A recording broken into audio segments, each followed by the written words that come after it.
So I wanted to use the full strength of this community to do something good, to actually fundraise. And we've already reached $30,000 in fundraising before I even started the fundraiser. So that's pretty crazy. And, we'll see. Maybe we'll increase the charity goal. I just want to say, that uh, fundraising is one avenue in which you can actually do good in the world. However, it's not the only avenue that you can actually do good in the world. I think it's fine to fundraise. I think it's good to fundraise. However, at the same time, it oftentimes feels though when people fundraise or when people do fundraisers, it's for their own ego and it's for clout specifically. And so then they can actually have a number to essentially throw around whenever somebody criticizes them. The thing is if you're a true political actor, if you're somebody who actually truly values, political action and how, things work, I think one of the most valuable things you can do as a content creator is to advocate for your fan base and your chat to go and vote. All right, that's number one. However, Hasan already fails on that front, and that is part of the problem that I have with him making a fundraiser, because advocating for Kamala Harris to win, all right, advocating for people to vote for Kamala Harris is more important actually than this fundraiser, okay? And the reason for this is because, well, the reason for this is because, well, I mean, if you tell your massive audience to go and vote, that's actual tangible numbers that's going towards the protection of Gaza, okay? Meanwhile, if you do a fundraiser, you're doing it only after the fact, after Trump has been elected. No amount of money that you make during the fundraiser will ever be enough to try to take back what Trump has taken away from the people of Gaza. So if you care about dead Palestinian children, if you truly do care, you should, in fact, in my opinion, okay, you should, in fact, advocate for your people to go out there and vote, and to go out there and knock on doors, convince other people to go and vote, do some political action, protest, and you can do fundraisers as well, right? You can do all of these things, okay? However, money does not buy you votes. Money does not buy you votes. Okay, it just does not. All right. Whenever somebody throws around these political fundraisers, okay, just know that people can misuse money really easily. And in my opinion, as somebody who has door knocked before, all right, there has been so many instances of people using money in a totally moronic and stupid way, to the point where essentially to the point where it's how do I put it, like somebody once spent more money on like these stupid signs telling you to vote for this particular person, all right? Meanwhile, this other person, all right, I believe in San Francisco, okay, who was running for city council, all right, got way more people to vote for them and won the election, all right, with a way less budget, all right, because votes do not equate money. It just straight does not, okay? All money does is give you more options. That's what money does. Money simply gets you more options. However, if you're smart, if you're resourceful, you can win elections without that much of a budget, all right? And it's been shown time and time again that this constantly happens, all right? The fact this nutcase can raise 30K just at the beginning of a stream is kind of scary. Yeah, I mean, like, he makes like a few million a month. Yeah, it's crazy. Even if it's for their own ego, it's beneficial. I know, very Ayn Randish. No, it's beneficial. Right. So we don't disagree. We agree with each other. 90, by the way. Again, all right, it's beneficial, but if you want to prove that you actually care about these issues, you should do a lot more than that, right? That's it. But the genocide foods, true. These people don't care. It's an algorithm capture. Yeah, exactly. It's a number to flaunt in Ethan, Destiny, and Asmongold's faces. When Sam Sitter made an appeal for emotion when it came to people not voting for Kamala, considering U.S. is a two-party voting system, and people really failed to choose the lesser of two evils because of an issue, it's all of politics is the lesser of two evils. Okay, the term evil inherently feels like a very, like, I don't know, an unproductive term. Okay, that people like to use in order to abstain from voting, right? Um, Done. I joined Aura using your link. Hey, dude, let's fucking go. Hold on, let me see. Yeah, okay, we'll see. We'll see. It should update later. But thank you so much. I appreciate that, dude. Guys, again, you can join aura.com/foodshops. All right, to go to use my link. All right. Password manager tells you if your data is compromised. Okay. And yeah, that's about it. Thank you so much, Dr. Sess. I really, really, really, really appreciate that. Thank you. Govan, 10 toes down in Jaime Town could just easily be Qatar. Race car betting, the finest, no doubt. I don't even know what the fuck that means. But yeah. Okay, let's continue. All right. And we're not even that much in, okay? And I already have a problem with the way that Hasan is presenting himself, okay? Later down the line, we could potentially do that. So thank you. Later on in the night, I have to, quiet my voice down because my landlord is sleeping. All right? Ethan Klein, once again, your path of death and destruction. Do you deny the Botox allegations? I deny the Botox allegations, but I accept the cadaver allegations, all right? Where if somebody asks me, Foodshops, do you have pieces of a dead person in your body? I will tell you yes, okay? Because when they did my nose job, they put a dead person's bone inside of my nose, okay? So now, even though they're dead, they're a part of me, all right? Destruction is hopefully leading to something that is good, ultimately. Very cool. Ladies and gentlemen, without further ado, I present to you the content nuke. The world would not be the same. A few people laughed. A few people cried. Most people were silent. I remembered the line from the Hindu scripture, the Bhagavad Gita. Vishnu takes on his multi-armed form and says, "Now I am become death, the destroyer of worlds." Which bone? I have no idea, dude. We think the Houthis also a lot is doing what the Houthis fucking bloodthirsty, violent pig dogs. Why am I held accountable? God forbid you throw up the fucking green Hamas banner. Happy birthday to you. I'm All quick, I'm together. quick. Happy birthday from Twitch, Hasan. Happy birthday from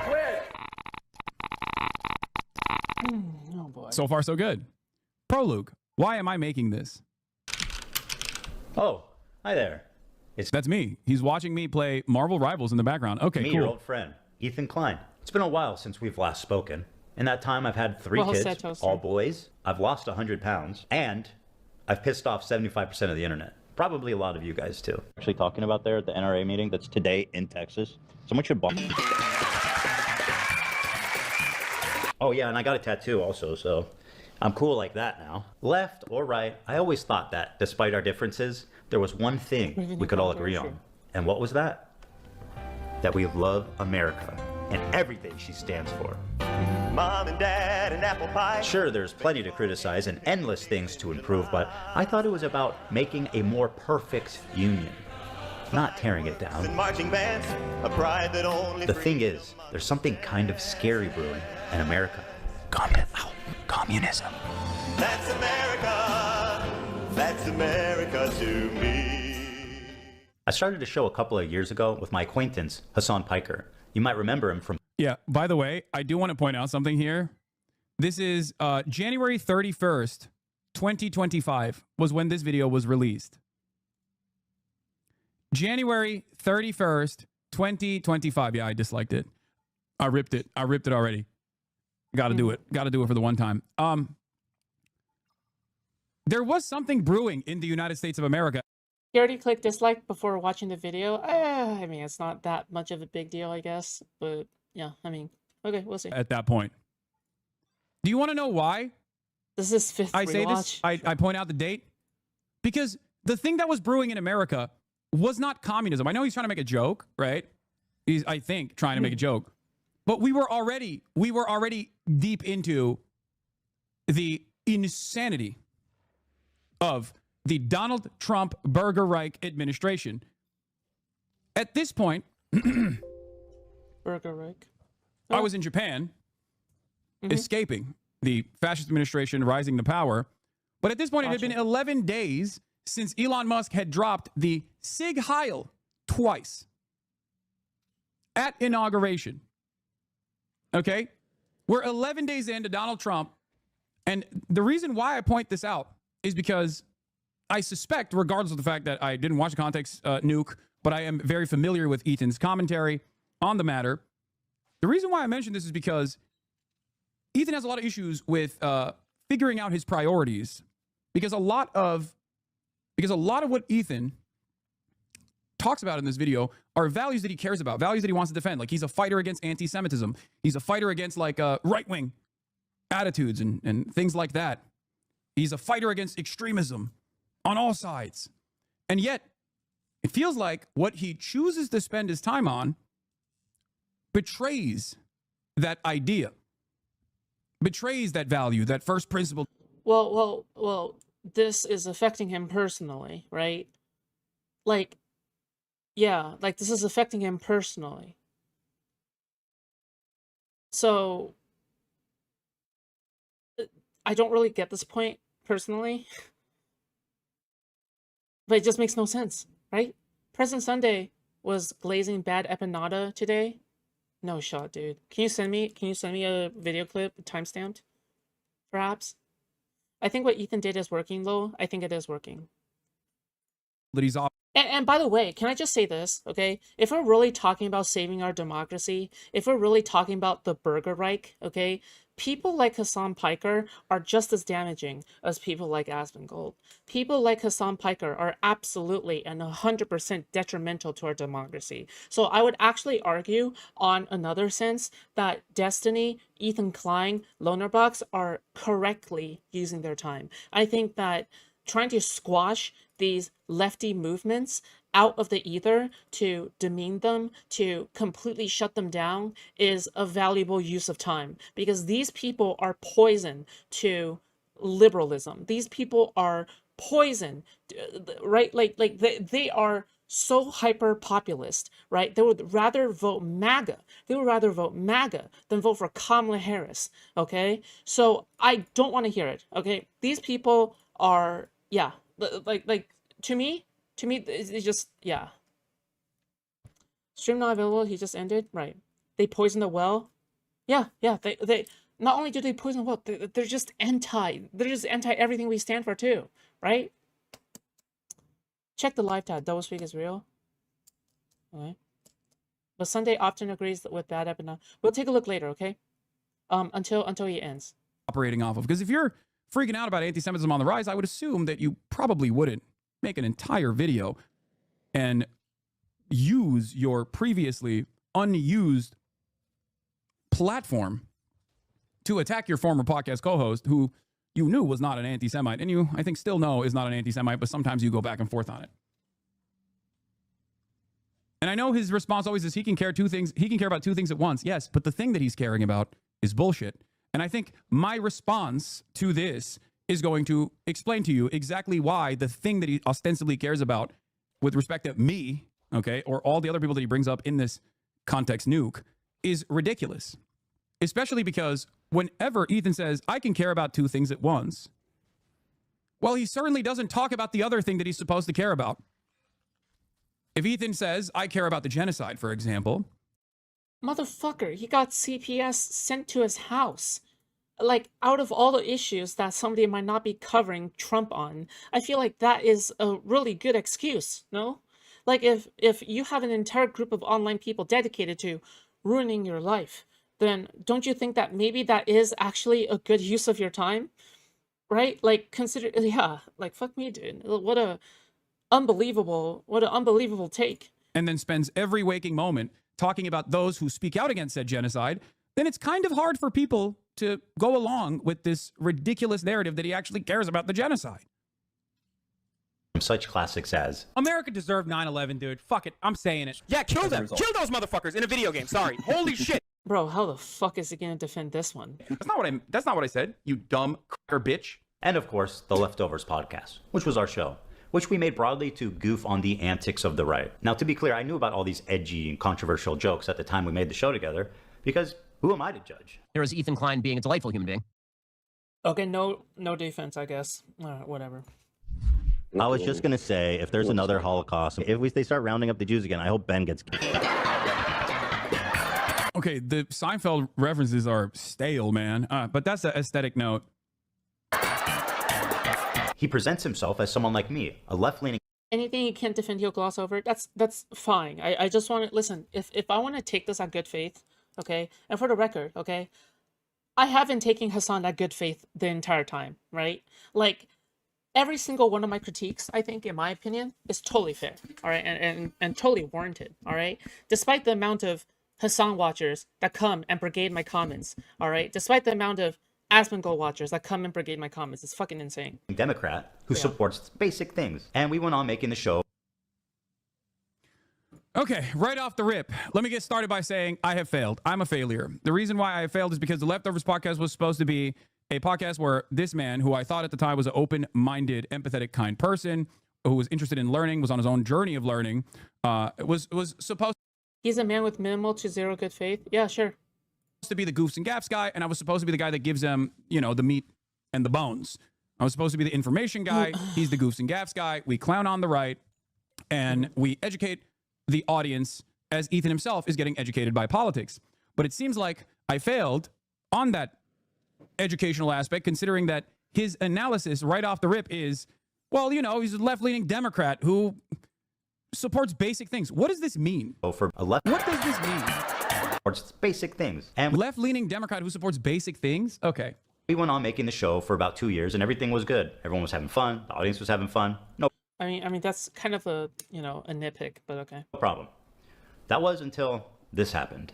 We were doing our regular show, and for the first time I noticed an inordinate amount of It's on the live you recently ended today. Okay. I mean, I believe you, but we'll take a look afterwards. Loki Coco, I watched some of his Hasan review on Papa Gut stream. It was unbearable. I understand that. I tuned in a little bit into Reservoirs today, and he was smack talking you, Loki. Reservoir was smack talking. I don't know what you did to piss off Reservoir, but there you go. Okay.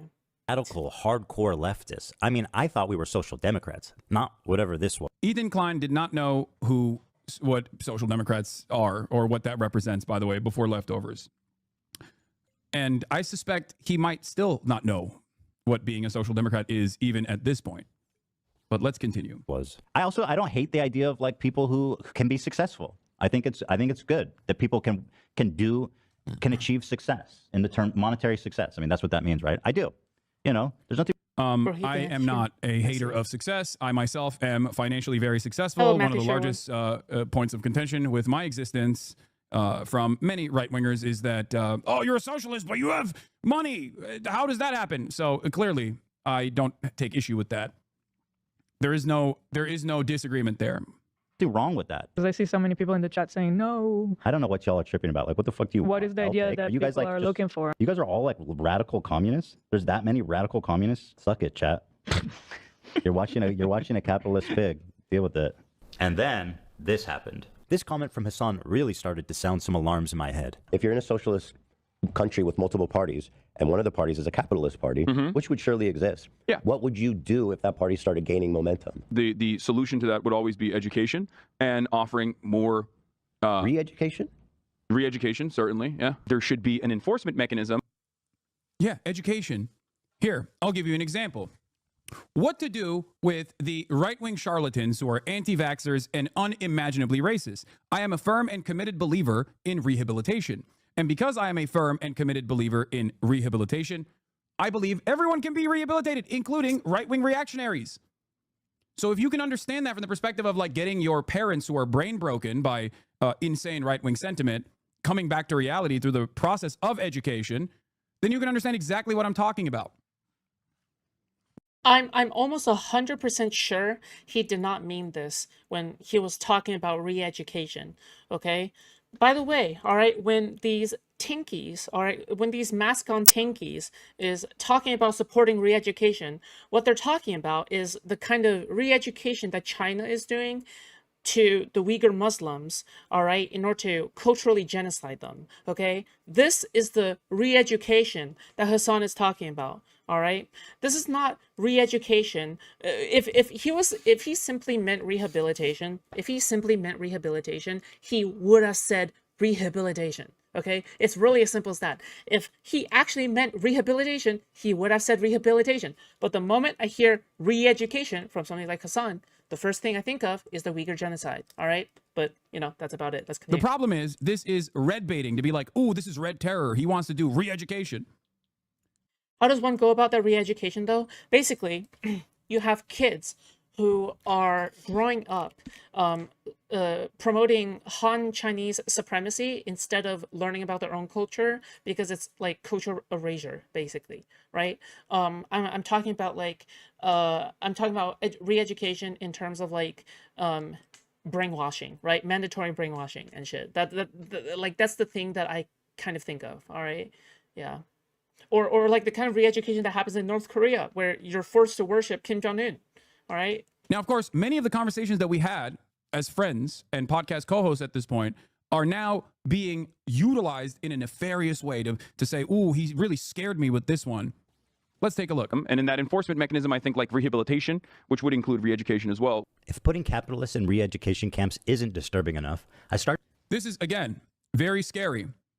It does not mean he said capitalist on You think so? horribly racist. No, my point is you can understand the importance of education in that regard, right? Because a capitalist is not going to gain incredible amounts of momentum, but a capitalist might actually do crimes in the process. And if that happens, then yes, education and rehabilitation is absolutely a necessity. It is a far more preferable outcome than actually throwing someone into, as Ethan claims here, camps. I never said camps. He said camps. Notice how he's guiding the conversation in the aftermath without me being able to respond to lead you to believe that I want concentration camps. Started to note if putting capitalists in re-education camps isn't disturbing enough, I started to notice that Hasan was Yeah, the implication is camps. Like what else do people, I'm sorry, but words have meaning, okay? When you say a word, it should have a shared meaning among a wide array of people. When you say the word re-education, you should consider what that means to Ethan Klein when you said it on his show, right? It's really as simple as that. It's really simple. You don't need to dog whistle to tankies all the fucking time. carrying a lot of water for communist states' war crimes and genocides. What do you call Crimea? I call it a part of Russian territory, bitch. That's what I call Crimea. I call it Crimea River, a Russian river. The annex. Is he going to respond to the actual full context here? I suspect not. Is he going to actually broach the subject matter even a little bit? Probably not. Let's see. Let's see what else he puts here. Is absolutely a justifiable annexation. Tibet was literally a fucking feudal. Okay. Nope. Just moving on. Got it. Okay. Russian communism is hilarious. Okay, then you explain it. You saying, oh, Crimea River. Okay. All right, fuck it. Then you explain it then. All right. Areas. Yeah. Russia, as I have maintained over and over again, is an irredentist kleptocracy. Russia's invasion. Yeah, there is no fucking context for that, by the way. saying Crimea River and then saying that it's a part of Russian territory is exactly what Russian shields would say, by the way. Like it is word by word. Every single tanky, every single Russian bot, every single Russian shield will always say Crimea River. You know, yeah. It's just like it makes no fucking sense. Of Ukraine is unjustifiable. There are a million different moments where I have described this. Quickly, guys, like the stream, okay? Quick reminder, like the stream. Check out my sponsor. Process. I fundraised for Ukrainian refugees to the tune of $200,000 after the invasion of Ukraine. I do not believe that Russia is a communist country at all. It is an authoritarian kleptocracy. Why is he presenting this? Why is he presenting this information as though Kleptocracy is like a merchant? It is like state capitalism, is what he's saying, right? Like it's a merchant guild state or something. I assume is what a kleptocracy means. The reason why, like, I think I know the term is because kleptocracy is also used inside of Faster Than Light multiverse mod, and they have the term kleptocracy to refer to the slugs. So you know, this is how I figure things out, I guess. I believe Russia is actually in the right here. There is a difference that I have maintained over and over again. Russia's annexation of Crimea. Russia has a profoundly important military base in Sevastopol that it actually had a loanership agreement over with Ukraine even before it actually overtook Crimea. But there's a difference between the annexation of Crimea and what took place in the aftermath of said annexation of Crimea versus what Russia is doing in Ukraine right now. Okay?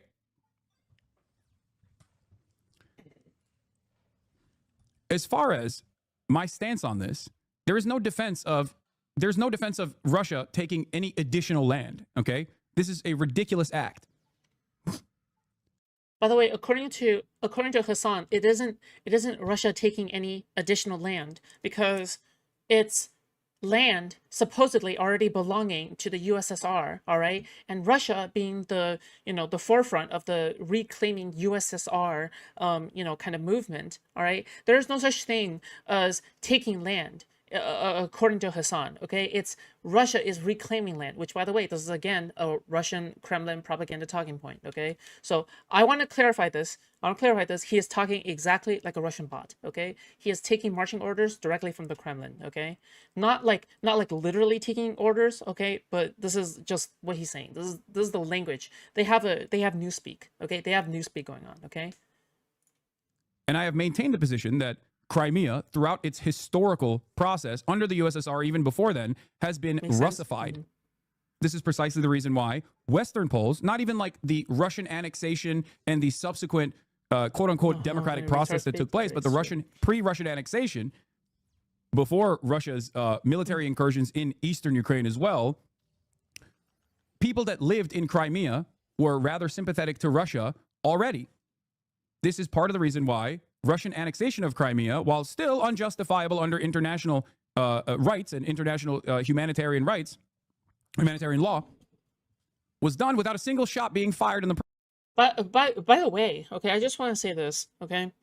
The reason why Crimea, the reason why this logic doesn't work, okay, like if you're trying to justify imperialism, okay, if you want to stand on this, that's fine. But the thing is that like now what you can justify is moving your people into another region that you want to take over in order to justify taking over the land. That's what you're trying to justify, right? Because if you argue that just simply by having the majority support in a region in order to claim a piece of land, you are justifying colonialism. That's what you're justifying. You're justifying Russia colonizing Crimea in order to say that now Crimea is pro-Russian, but it's because they are the ones that are actually making it happen in the first place, right? So the reason why this discourse is so poisoned is because we don't know how much of this is artificially, done by Russia in order to justify taking over the land versus it's naturally Ukrainian people wanting to be part of Russia. This is why this narrative is so misleading, okay? Okay. If colonizing is okay, why is he so against Israel? I don't fucking know. Process. America bad, okay? That's why I always separate Crimea and the annexation of Crimea as opposed to the completely ridiculous and incredibly violent invasion of Ukraine. In the aftermath of the annexation of Crimea, Ukraine shut off the waterways into Crimea by damming the waterways that were designed under the USSR into Crimea, making Crimea even reliant on making Crimea basically reliant on Russia. If this in and of itself, beyond the unjustifiable land extraction, land annexation, outside of the fact that the land annexation is still unjustifiable, if there was an opportunity for Ukraine to be able to salvage Crimea, it would have taken place already. Okay?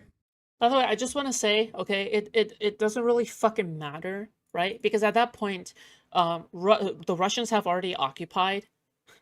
They've already occupied Crimea. So obviously, you have to use siege tactics, right? Like if what he is saying is true, okay? Like then yeah, like obviously you want to siege an area. It doesn't really matter if they become more and more dependent, right? Because that area has already fallen, right? I don't know why people still try to I don't know why people still try to relitigate this process when Donald Trump has already offered Crimea with a legalized annexation to Russia. Now, as far as Tibet, let's see what he puts here. Mandate like So autonomous zone. China did them a favor. That was one. I mean, in America, when I say something like this, people get very upset. You know, we talk about the Dalai Lama saying "suck my tongue" or whatever, but like that's not far from the norm in fucking normal Tibetan existence before the Communist Party came in and So took China over. unilaterally took over Tibet, Like these are their culture. They basically are trying to, No one is culture is slavery. I don't know why. Like he brought up culture. There is no slavery culture here. From a Western perspective, this immediately rings alarm bells. Where it's like, well, you're making the British Empire had to permanently occupy India because they all have had a barbaric culture or whatever, or that the United States of America had to tame the savages. That is not the argument here at all. Okay, that is not my argument at all. And while there are issues with the continued sovereignty over Tibet that China has had, Tibet being a part of the Chinese empire in perpetuity and having some semblance of autonomy throughout even the nationalist process, and certainly under Mao as well, has been the same thing since the fucking 19th century. It was the Tibetans themselves that wanted to rise up against the feudal land ownership. It wasn't simply just Chinese annexation and occupation. It was actually an abolition of serfdom in Tibet. This is no different than other Han Chinese areas that were previously occupied by the nationalist forces, where once the Maoist forces took over, a lot of the peasant class that was under the rulership and even fought alongside the nationalist forces defected. The reason as to why they defected was because they wanted to restructure Chinese society completely. Because when faced with these two options of working with Mao, working alongside Mao, and rewriting the rules of Chinese land ownership, they, of course, chose a universalized land ownership structure rather than going back to the nationalist-dominated previous landlord ruling over the peasant class structure that they existed under. It is not different. What happened in Tibet is also not different. What happened afterwards is, that is a certainty. Because Tibetans still, as far as I understand, maintain a lot of love and a lot of support for the existing Dalai Lama, regardless of the fact that the CIA actually used that to their advantage, gave a lot of money to the Dalai Lama. It doesn't matter. Tibetans like the Dalai Lama. That's it. Okay? And there are contemporary issues in Tibet right now as far as Tibetan sovereignty, Tibetan culture, and Oh my God. Okay, I can't stand it. Okay, I'm gonna stop him right here. Okay, because what I'm trying to do at the very least right now is wait until he's done speaking, before actually talking, and giving my take on things. All right. However, I just can't personally stand it, so I'm just gonna begin talking. All right. So, by the way, it's fine if you want to make this kind of argument, but then now you can justify any group of larger empire people justifying, hey, we can invade this country because of insert reason here, okay? By the way, this insert reason here is either slavery or it's against landlords, okay? It doesn't really matter, okay? Not only do I doubt his accounting of what actually happened in Tibet versus China, I just want to say is, first, if it was the fact that the Tibetan people are still able to keep some semblance of autonomy, why did the Dalai Lama have to flee to India? Right? That would be my question. Why is it necessary for the Dalai Lama to flee Chinese influence? Right? Why is that the case? Right? That's number one. Number two. All right. So are you saying that another country can invade another country because they have landlords? Because they have landowners? I'm sorry, is landowners and landlords, like anti-landlord sentiment, like not a thing in China? Like mainland China itself? What's so unique about China's takeover of Tibet that is so anti-landlord or whatever the fuck, right? Because right now in China, landlords are totally a thing. China is also state capitalist. It is also state capitalism, right? So again, another moot point that makes absolutely no sense. All right, so yeah. Okay, I don't think I can actually wait for him to finish like a fucking speech, okay? Because gosh, he just yaps. Okay, he just yaps. It's putting me to sleep. right, let's keep these are still still significant problems. But if we're talking about the way that the Chinese annexation of Tibet took place, it's not the same as China coming in and taming the barbaric Tibetans. Tibetan serfs did not want to be serfs. They did not want to continue existing within the peasant structure where they were being dominated by landlords, their landowners.